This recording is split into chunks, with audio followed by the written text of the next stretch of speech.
Hi, welcome to my YouTube channel.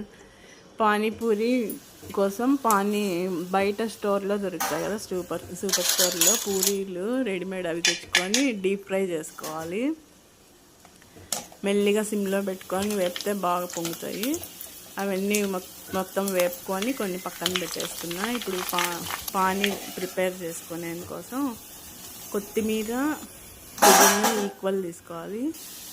పుదీనా కొత్తిమీర equal తీసుకొని ఒక పచ్చిమిర్చి వేసి, ఎక్కువ ఘాటు లేకుండా పచ్చిమిర్చి వేసి ఇట్లా మిక్సీ పట్టేసుకున్నా. ఇప్పుడు నార్మల్ వాటర్లో కొంచెం చాట్ మసాలా, ఒక స్పూన్ జీలకర్ర పొడి, సాల్ట్, నిమ్మరసం సరిపడా వేసుకోవాలి. మనకు వాటర్ ఎంత కావాలంటే అంత సరిపడా చూసేసుకోవాలి. ఇప్పుడు ఈ మిక్సీకి పట్టిన పేస్ట్, పుదీనా కొత్తిమీర పేస్ట్ కూడా వేసేసుకోవాలి. వేసి మంచిగా కలిపేసుకుంటే పానీ రెడీ అవుతుంది.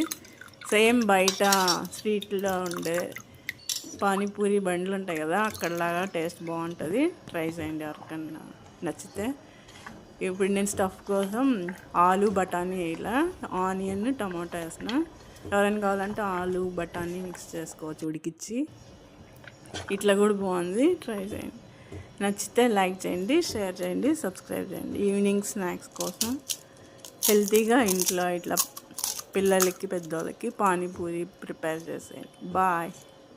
Please subscribe my channel.